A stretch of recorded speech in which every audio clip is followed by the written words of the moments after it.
Election result ಬೆನ್ನಲ್ಲೇ ಕೆಲವರಿಗೆ ಕಾದಿದೆಯಂತೆ ಕಂಟಕ.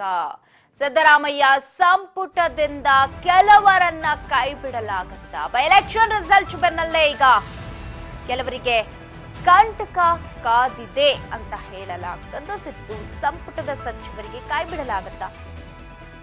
ಕೊಡ್ತಾರಾ? ಸಂಪುಟ ಸಚಿವರಿಗೆ ಕಾದಿದೆ ಶಾಕ್. ಮುಜುಗರ ತಂದಿಟ್ಟ ನಾಯಕರಿಗೆ ಮಾಸ್ಟರ್ ಸ್ಟ್ರೋಕ್ ಕೊಡೋಕೆ ಸಜ್ಜಾಗಿದ್ದಾರೆ. 2024ರ ಅತ್ಯಂತ ಹಾಲಿ ಸಚಿವರಿಗೆ ಅಂತ್ಯದಲ್ಲಿ 2024ರ ಅಂತ್ಯದಲ್ಲಿ ಕೈ ಬಿಡೋ ಸಾಧ್ಯತೆ ಇದೆ. ಮಹತ್ವದ ನಿರ್ಧಾರ ಕೈಗೊಳ್ಳುವುದಕ್ಕೆ ಪ್ಲಾನ್ ಮಾಡಿದ್ದಾರಂತೆ. ಪುನರಚನೆಗೆ ಸಂಪುಟ ಪುನರಚನೆ ವಿಸ್ತರಣೆ ಅಂತಾನೆ ಕಾಲ ದೂಡ್ ಬಿಡ್ತಾರೆ ಎಷ್ಟೋ ಸಲ. ಮತ್ತೆ ಸಿದ್ದು ಸಂಪುಟದ ಸಚಿವರಿಗೆ ಶಾಕ್ ಕಾದಿದೆ ಅಂತ ಹೇಳಲಾಗ್ತಾರೆ. ಮುಜುಗರ ತಂದಿಟ್ಟ ಸಚಿವರಿಗೆ ಕೋಕ್. 2024ರ ಅಂತ್ಯದಲ್ಲಿ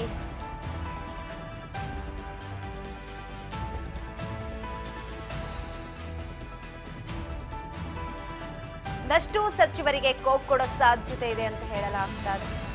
ಸಿದ್ದು ಸಂಪುಟ ಸಚಿವರಿಗೆ ಕಾದಿದೆಯಂತೆ ಬಿಗ್ ಶಾಕ್.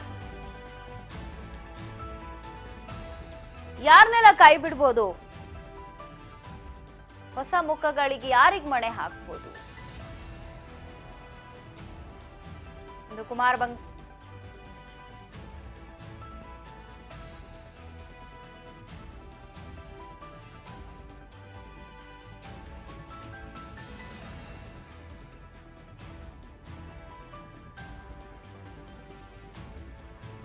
ಬೈ ಎಲೆಕ್ಷನ್ ಬೆನ್ನಲ್ಲೇ ಈಗ ಅಲರ್ಟ್ ಆಗಿದ್ದಾರೆ ಕೈಪಡೆ. ಮುಜುಗರ ತಂದಿಟ್ಟಂತಹ ಕೆಲ ಮಂತ್ರಿಗಳಿಗೆ ಕೋಕ್ ಕೊಡೋ ಸಾಧ್ಯತೆ ಇದೆ. ಯಾರೆಲ್ಲ ಹೆಸರುಗಳು ಹಾಗಾದ್ರೆ ಕೈ ಬಿಡಲಾಗತ್ತೆ? ಯಾರನ್ನೆಲ್ಲ ಹೊಸದಾಗಿ ನೇಮಕ ಮಾಡಿಕೊಳ್ಳಲಾಗತ್ತೆ? ಬಹಳಷ್ಟು ಕುತೂಹಲಕ್ಕೆ ಕಾರಣ ಆಗಿದೆ. ಸಂಪುಟ ಸಚಿವರಿಗೆ ಬಿಗ್ ಶಾಕ್ ಕೊಡೋ ಪ್ಲಾನ್ ತೆರೆಮರೆಯಲ್ಲಿ ನಡೆದಿದೆಯಂತೆ.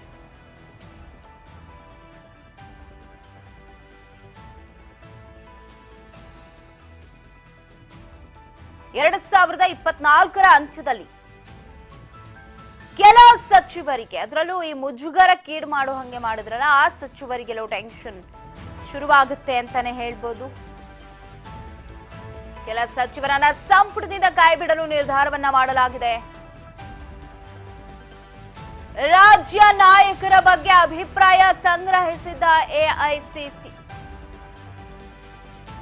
ಸಚಿವರಾಗಲು ಪೈಪೋಟಿ ನಡೆಸಿರೋ ಹಲವು ಶಾಸಕರು ಅವ್ರಿಗೆ ಸ್ಥಾನಮಾನ ಸಿಗಲಿ ಅಂತ ಸಚಿವ ಆಕಾಂಕ್ಷಿಗಳಿಗೆ ಒಂದು ಅವಕಾಶ ಕೊಡೋದಕ್ಕೆ ಹೈಕಮಾಂಡ್ ಪ್ಲಾನ್ ಮಾಡಿದೆಯಂತೆ. ಕೆಲ ಸಚಿವರನ್ನ ಸಂಪುಟದಿಂದ ಕೈಬಿಡಲು ಕೂಡ ನಿರ್ಧಾರವನ್ನ ಮಾಡಲಾಗಿದೆಯಂತೆ. ರಾಜ್ಯ ನಾಯಕರ ಬಗ್ಗೆ ಅಭಿಪ್ರಾಯ ಸಂಗ್ರಹಿಸಿದೆಯಂತೆ ಎಐಸಿಸಿ ನಾಯಕರು. ಒಂದಷ್ಟು ಶಾಸಕರು ನಾವು ಶಾಸಕರಾಗೇ ಉಳಿಬೇಕಾ, ನಾವು ಸಚಿವರಾಗಬಾರ್ದಾ, ನಾವ್ಯಾಕೆ ಲಾಭಿ ಮಾಡಬಾರ್ದು, ನಾವ್ಯಾಕೆ ಲಾಭಿ ನಡೆಸಬಾರ್ದು, ಪೈಪೋಟಿ ಲಿಸ್ಟ್ ಅಲ್ಲಿ ನಾವು ಯಾಕೆ ಮುನ್ನೆಲೆಯಲ್ಲಿ ಇರಬಾರ್ದು ಅಂತ ಹೇಳಿ ತುಂಬಾ ಜನ ತೆರೆಮರೆಯ ಕಸರತ್ತನ್ನ ನಡೆಸ್ತಾ ಇದ್ದು, ಅವರೆಲ್ಲರಿಗೂ ಗುಡ್ ನ್ಯೂಸ್ ಆದ್ರೆ ಹಿಂದಿದ್ದ ಸಚಿವರು, ಹಾಲಿ ಸಚಿವರು ಮಾಜಿಗಳಾಗೋ ಟೈಮ್ ಹತ್ರ ಬಂದಿದೆ ಅಂತ ಹೇಳ್ಬೋದು. ಪಕ್ಷಕ್ಕೆ ಎರಿಸು ಮುರಿಸು ತಂದಂತಹ, ಮುಜುಗರ ತಂದಂತಹ ಒಂದಷ್ಟು ಸಚಿವರನ್ನ ಎಲ್ಲೋ ಲಿಸ್ಟ್ ಮಾಡಿದ್ರ ಹಾಗಾದ್ರೆ ಐಸಿಸಿ? ಶಾಸಕರಿಗೆ ಸಚಿವ ಸ್ಥಾನ ಕೊಡ್ಬೇಕು ಅನ್ನೋ ನಿರ್ಧಾರಕ್ಕೆ ಬಂದಿದೆಯಂತೆ. ಯಾರೆಲ್ಲ ಆಕ್ಟಿವ್ ಆಗಿದ್ರು, ಈಗ 3 ಕ್ಷೇತ್ರಗಳ ಬೈ ಎಲೆಕ್ಷನ್ ನಡೆದಿದೆ, ಅಲ್ಲಿ ಯಾರೆಲ್ಲ ಆಕ್ಟಿವ್ ಆಗಿದ್ರು, ಯಾರಿಗೆ ಸಚಿವ ಸ್ಥಾನ ಕೊಟ್ರೆ ಅದು ವರ್ತ್ ಇದೆ, ಇದೆಲ್ಲ ನೋಡ್ಕೊಂಡು ಕೊಡ್ತಾರ ಅಥವಾ ಲಾಭಿ ಮಾಡ್ಕೊಂಡು ಯಾರು ಆಪ್ತರಿದಾರ ಅವ್ರಿಗೆ ಮಾತ್ರ ಕೊಡ್ತಾರ ಗೊತ್ತಿಲ್ಲ. ಕೆಲವೊಂದ್ಸಲ ಹಂಗೆ ಆಗೋದು. ಬಟ್ ಎಷ್ಟೋ ಜನ ಆಕಾಂಕ್ಷಿಗಳಂತೂ ಇದ್ದಾರೆ ಸಚಿವರಾಗಬೇಕು ಅಂತ.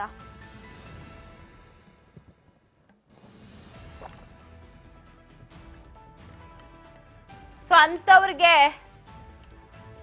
ಎಲ್ಲೋ ಸಿಹಿ ಸುದ್ದಿ ಅಂತಾನೆ ಹೇಳಬಹುದು. ಸೊ ಇನ್ನ ಕೆಲ ಸಚಿವರಿಗೆ ಗೇಟ್ ಪಾಸ್ ಅಂತ ಹೇಳಿದಾರಲ್ಲ, ಅದು ಯಾರಿಗೆ ಗೇಟ್ ಪಾಸ್ ಕೊಡ್ತಾರೆ ಹಾಗಾದ್ರೆ? ಈಗ ವಕ್ಫ್ ವಿಚಾರ ಆಗಿರ್ಬೋದು, ಸೊ ಅದ್ರಲ್ಲಿ ಒಂದಷ್ಟು ಹೇಳಿಕೆಗಳನ್ನ ಕೊಟ್ಟು ಪಕ್ಷಕ್ಕೆ ಮುಜುಗರ ತಂದಿದ್ದಾರೆ. ಎಲ್ಲ ರಾಷ್ಟ್ರ ಮಟ್ಟದಲ್ಲಿ ಪ್ರಶ್ನೆ ಮಾಡುವಂತೆ ಆಗಿತ್ತು. ಸೊ ಅಂಥವ್ರಿಗೆ ಗೇಟ್ ಪಾಸ್ ಕೊಡಕ್ಕೆ ಮುಂದಾಗ್ತಾರಾ ಅಂತ ಸೊ ಕಾದ್ ನೋಡ್ಬೇಕು ಏನಾಗುತ್ತೆ ಅಂತ. ಕೆಲ ಸಚಿವರಿಗೆ ಈಗಾಗಲೇ ಒಂದಷ್ಟು ಶಾಸಕರು DCM CM ಇವ್ರ ಮನೆ ಬಾಗ್ಲಿಗೆ ಬಂದಿದ್ದಾರೆ, ಕದ ತಟ್ಟಿದ್ದಾರೆ, ಲಾಭಿ ನಡೆಸಿದ್ದಾರೆ. ಕೆಲವೊಬ್ರು ಹೈಕಮಾಂಡ್ ವರ್ಗೂ ಕೂಡ ಹೋಗಿ ಬಂದಿರೋರಿದ್ದಾರೆ. ಸೊ ಅವ್ರಗಳಿಗೆಲ್ಲೋ ಮಣೆ ಹಾಕುವಂತಹ ಪ್ಲಾನ್ ನಡೆದಿದೆ ಅಂತ. ನೋಡೋಣ ಏನೆಲ್ಲ ಆಗುತ್ತೆ ಅಂತ. ಈಗ ಮತ್ತಷ್ಟು ಅಪ್ಡೇಟ್ಸ್ ಅನ್ನ ಕೊಡ್ತಾ ಹೋಗ್ತಾರೆ ಪ್ರತಿನಿಧಿ ಬಸವರಾಜ್ ಹೂಗಾರ್. ನ್ಯೂಸ್ ಡೆಸ್ಕ್ ನಿಂದ ಲೈವ್ ನಲ್ಲಿ ಜಾಯ್ನ್ ಆಗ್ತಾ ಇದ್ದಾರೆ. ಬಸವರಾಜ್, ಬೈ ಎಲೆಕ್ಷನ್ ಮೊನ್ನೆ ಅಷ್ಟೇ ಮುಗಿದಿದೆ. ಸೊ ಆ ಬೆನ್ನಲ್ಲೇ ಬ್ಯಾಕ್ ಟು ಬ್ಯಾಕ್ ಸಾಕಷ್ಟು ಬೆಳವಣಿಗೆಗಳು ರಾಜ್ಯ ಸರ್ಕಾರದಲ್ಲಿ ನಡೀತಾ ಇದೆ, ಅದನ್ನು ಗಮನಿಸ್ತಾ ಇದ್ದೇವೆ. ಇದೀಗ ಎಲ್ಲೋ ಸಚಿವರಿಗೆ ಕೊಡುವ ನಿರ್ಧಾರವನ್ನ ಮಾಡಿದ್ದಾರೆ, ಕೆಲ ಸಚಿವರನ್ನ ಕೈ ಬಿಡಲಾಗತ್ತೆ ಅಂತ. ಸೊ ಏನೆಲ್ಲ ಅಪ್ಡೇಟ್ ಸಿಗ್ತಾ ಇದೆ ಈ ಕುರಿತು ಬಸವರಾಜ್?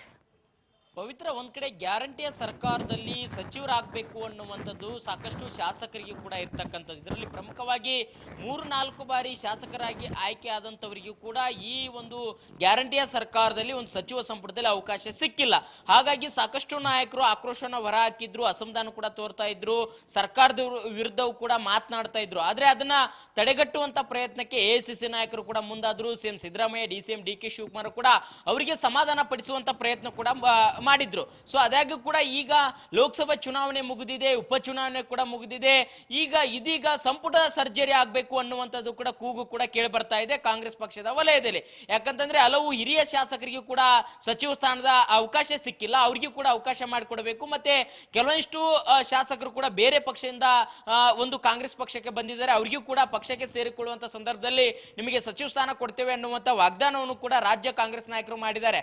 ಅವ್ರಿಗೂ ಕೂಡ ಇವರು ಅವ್ರ ವಾಗ್ದಾನ ಕೊಟ್ಟಂತೆ ನಡೆದುಕೊಳ್ಳಬೇಕಾಗುತ್ತೆ. ಹಾಗಾಗಿ ಕೆಲವೊಂದಿಷ್ಟು ಸಚಿವರನ್ನ ಈಗ ಇರ್ತಕ್ಕಂಥ ಸಂಪುಟದಲ್ಲಿ ಇರ್ತಕ್ಕಂಥ ಸಚಿವರನ್ನ ಕೈ ಬಿಡುವಂತ ಒಂದು ಅನಿವಾರ್ಯತೆ ಕೂಡ ಕಾಂಗ್ರೆಸ್ ಪಕ್ಷದ ನಾಯಕರಿಗೆ ಇರುವಂತದ್ದು. ಈ ಬಗ್ಗೆ AICC ನಾಯಕರು ಕೂಡ ಸಮಗ್ರವಾಗಿ ಒಂದಿಷ್ಟು ರಾಜ್ಯ ನಾಯಕರ ಜೊತೆ ಚರ್ಚೆ ನಡೆಸಿದ್ದಾರೆ ಅನ್ನುವಂತ ಮಾಹಿತಿ ಕೂಡ ಸಿಗ್ತಾ ಇದೆ. ಯಾಕಂತಂದ್ರೆ ಈಗ ಕೆಲವೊಂದಿಷ್ಟು ಏನು ಲೋಕಸಭಾ ಚುನಾವಣೆಯಲ್ಲಿ ಕೂಡ ಸಚಿವರಿಗೆ ಒಂದು ಟಾರ್ಗೆಟ್ ಅನ್ನ ಕೊಟ್ಟಿದ್ರು. ಅಂದ್ರೆ ಈ ಟಾರ್ಗೆಟ್ ಅನ್ನ ಮುಟ್ಟಿದ್ರೆ ನಿಮಗೆ ಮತ್ತೆ ಪಕ್ಷ ಮುಂದಿನ ಒಂದು ಸ್ಥಾನಮಾನ ಕೊಡುತ್ತೆ ಅನ್ನುವಂತ ನಿಟ್ಟಿನಲ್ಲಿ ಕೂಡ ಹೇಳಿದ್ರು. ಮತ್ತೆ ಉಪಚುನಾವಣೆಯಲ್ಲಿ ಕೂಡ ಕೆಲವೊಂದಿಷ್ಟು ಸಚಿವರಿಗೆ ಮತ್ತೆ ಶಾಸಕರಿಗೆ ಕೂಡ ಕೆಲವಷ್ಟು ಟಾರ್ಗೆಟ್ ಅನ್ನ ಕೊಟ್ಟಿದ್ರು. ಹಾಗಾಗಿ ಉಪಚುನಾವಣೆಯಲ್ಲಿ ಯಾವ ರೀತಿ ಫಲಿತಾಂಶ ಬರುತ್ತೆ, ಮತ್ತೆ ಲೋಕಸಭಾ ಚುನಾವಣೆಯಲ್ಲಿ ಅಂದುಕೊಂಡಂತೆ ಏನು ಬಂದಿಲ್ಲ ಅನ್ನುವಂಥದ್ದು ಕೂಡ AICC ನಾಯಕರು ಅಭಿಪ್ರಾಯ ಪಟ್ಟಿದ್ದಾರೆ. ಹಾಗಾಗಿ ಲೋಕಸಭಾ ಚುನಾವಣೆಯಲ್ಲೂ ಕೂಡ ಕೆಲವೊಂದಿಷ್ಟು ಸಚಿವರಿಗೆ ಏನು ಟಾರ್ಗೆಟ್ ಅನ್ನ ಮುಟ್ಟಿಲ್ಲ ಅಂತ ಒಂದು ಸಚಿವರನ್ನ ಸಂಪುಟದಿಂದ ಕೈ ಬಿಡುವಂತ ಎಲ್ಲ ಸಾಧ್ಯತೆ ಇರುವಂತದ್ದು. ಮತ್ತೆ ಇತ್ತೀಚೆಗೆ ಆಗಿರ್ತಕ್ಕಂಥ ಕೆಲವೊಂದಿಷ್ಟು ಪಕ್ಷಕ್ಕೆ ಮುಜುಗರ ತಂದಿರತಕ್ಕಂಥ ಸಚಿವರನ್ನು ಕೂಡ ಈ ಬಾರಿ ಸಂಪುಟದಿಂದ ಕೈ ಬಿಡಬೇಕು ಅನ್ನುವಂತ ನಿಟ್ಟಿನಲ್ಲಿ ಕೂಡ AICC ನಾಯಕರು ಕೆಲವಷ್ಟು ಲೆಕ್ಕಾಚಾರ ಹಾಕಿದ್ದಾರೆ. ಆ ಬಗ್ಗೆ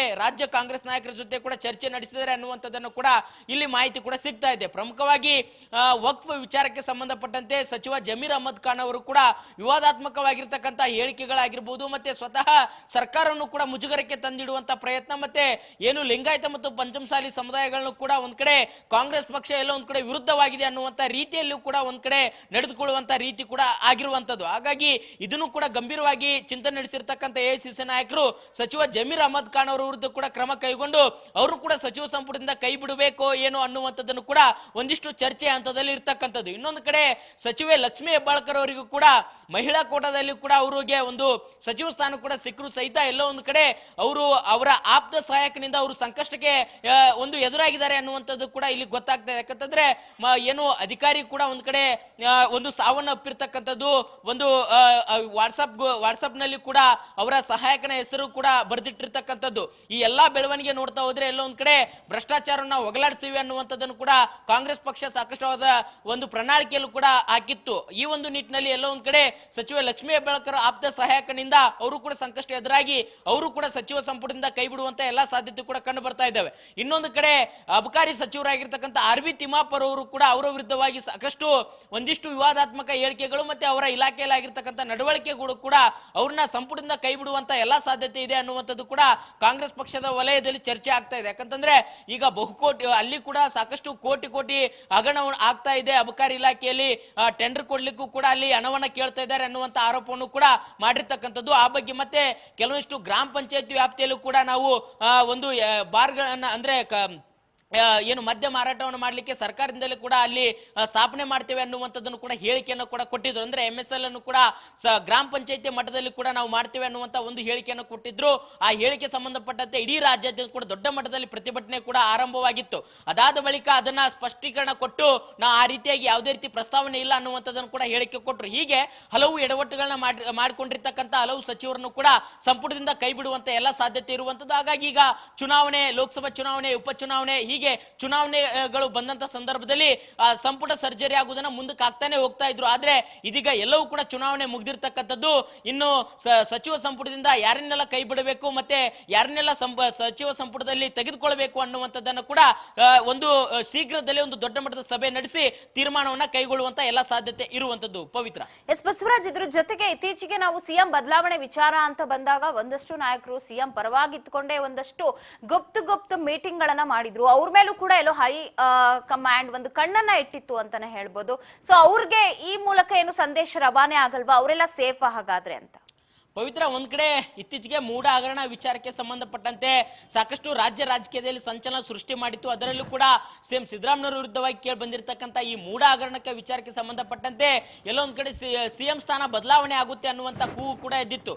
ಇದಕ್ಕೆ ಪುಷ್ಟಿ ಎಂಬಂತೆ ಹಲವಾರು ಒಂದು ಸಿಎಂ ಸಿದ್ದರಾಮಯ್ಯ ಆಪ್ತ ಬಳಗದಲ್ಲಿರ್ತಕ್ಕಂಥ ಸಚಿವರೇ ಒಂದು ಗುಪ್ತವಾಗಿರ್ತಕ್ಕಂಥ ಸಭೆಗಳನ್ನ ಮಾಡ್ತಾ ಇದ್ರು. ಒಂದ್ ಕಡೆ ಬೆಂಗಳೂರಿನಲ್ಲಿ ಮಾಡಿದ್ರೆ, ಇನ್ನೊಂದ್ ಕಡೆ ತುಮಕೂರು, ಇನ್ನೊಂದ್ ಕಡೆ ಚಿಕ್ಕಮಗಳೂರು, ಈ ಬೇರೆ ಬೇರೆ ಭಾಗಗಳು, ಮೈಸೂರು ಸೇರಿದಂತೆ ಹಲವು ಬೇರೆ ಬೇರೆ ಭಾಗಗಳೇ ಅವರವರ ನಾಯಕರ ಜೊತೆ ಕೂಡ ಚರ್ಚೆ ನಡೆಸ್ತಾ ಇದ್ರು. ಹಾಗಾಗಿ ಇದನ್ನೆಲ್ಲ ಗಮನಿಸಿರ್ತಕ್ಕಂಥ ಕಾಂಗ್ರೆಸ್ ಪಕ್ಷದ ಹೈಕಮಾಂಡ್ ನಾಯಕರು ಕಟ್ಟುನಿಟ್ಟಿನ ಸೂಚನೆ ಕೂಡ ಅವರಿಗೆ ಕೊಟ್ಟಿದ್ರು. ಈ ರೀತಿಯಾಗಿರ್ತಕ್ಕಂಥ ಊಹಾಪೋಹಗಳ ಸಭೆಗಳನ್ನ ನಡೆಸಬಾರ್ದು, ಇದರಿಂದ ಪಕ್ಷಕ್ಕೆ ಕೂಡ ಡ್ಯಾಮೇಜ್ ಆಗುತ್ತೆ, ಮತ್ತೆ ಪಕ್ಷದ ಕಾರ್ಯಕರ್ತರಿಗೆ ಆಗಿರ್ಬೋದು, ಶಾಸಕರೇ ಆಗಿರ್ಬೋದು, ಅವರಿಗೂ ಕೂಡ ಗೊಂದಲ ಸೃಷ್ಟಿ ಆಗುತ್ತೆ ಅನ್ನುವಂತ ಖಡಕ್ ಆಗಿರ್ತಕ್ಕಂಥ ಎಚ್ಚರಿಕೆಯನ್ನು ಕೊಟ್ಟಿದ್ರು. ಹಾಗಾಗಿ ಇದೀಗ ಸಚಿವ ಸಂಪುಟ ಸರ್ಜರಿ ಆಗುವಂತ ಸಂದರ್ಭದಲ್ಲಿ ಅವ್ರಿಗೂ ಕೂಡ ಒಂದು ಕಟ್ಟುನಿಟ್ಟಿನ ಸೂಚನೆ ಕೊಡುವ ಮುಖಾಂತರ ಅವ್ರನ್ನು ಕೂಡ ಸಂಪುಟದಿಂದ ಕೈ ಬಿಡಬೇಕು ಅಥವಾ ಅವರಿಗೆ ಒಂದಿಷ್ಟು ಖಡಕ್ ಆಗಿರ್ತಕ್ಕಂಥ ಸೂಚನೆ ಕೊಡುವ ಮುಖಾಂತರ ಒಂದು ಮುಂದೆ ಈ ರೀತಿಯಾಗಿರ್ತಕ್ಕಂಥ ಘಟನೆ ನಡೀಬಾರ್ದು, ಮತ್ತೆ ಪಕ್ಷದಲ್ಲಿ ಯಾವುದೇ ರೀತಿ ಗೊಂದಲ ಮತ್ತೆ ಸೃಷ್ಟಿ ಆಗಬಾರ್ದು ಅನ್ನುವಂತ ನಿಟ್ಟಿನಲ್ಲಿ ಕೂಡ ತೆಗೆದುಕೊಂಡು ಹೋಗುವಂತ ಎಲ್ಲ ಸಾಧ್ಯತೆ ಇದೆ. ಪವಿತ್ರ, ಥ್ಯಾಂಕ್ ಯು ಬಸವರಾಜ್ ಮಾಹಿತಿಗಾಗಿ. ಒಟ್ಟಾರೆ ಬೈ ಎಲೆಕ್ಷನ್ ಬೆನ್ನಲ್ಲೇ ರಿಸಲ್ಟ್ ಬಂದ ನಂತರ ಕೆಲವರಿಗೆ ಲೋ ಕಂಟಕ ಕಾದಿದೆ ಅಂತ. ಸೊ ನೋಡೋಣ, ICC ಲಿಸ್ಟ್ ಮಾಡಿರೋದ್ರಲ್ಲಿ ಯಾರೆಲ್ಲ ಇದ್ದಾರೆ, ಯಾರ ಆಪ್ತರಿಗೆ ಇಲ್ಲಿ ಶಾಕ್ ಕಾದಿದೆ, ಹೊಸ ಮುಖಗಳನ್ನ ಯಾರು ತರ್ತಾರೆ, ಏನು ಎತ್ತ ಅಂತ. ಅದಕ್ಕೂ ಮುಂಚೆ ಅಭಿವೃದ್ಧಿ ಕಡೆ ಆಗಿರ್ಬೋದು, ಉಸ್ತುವಾರಿ ಅಂತ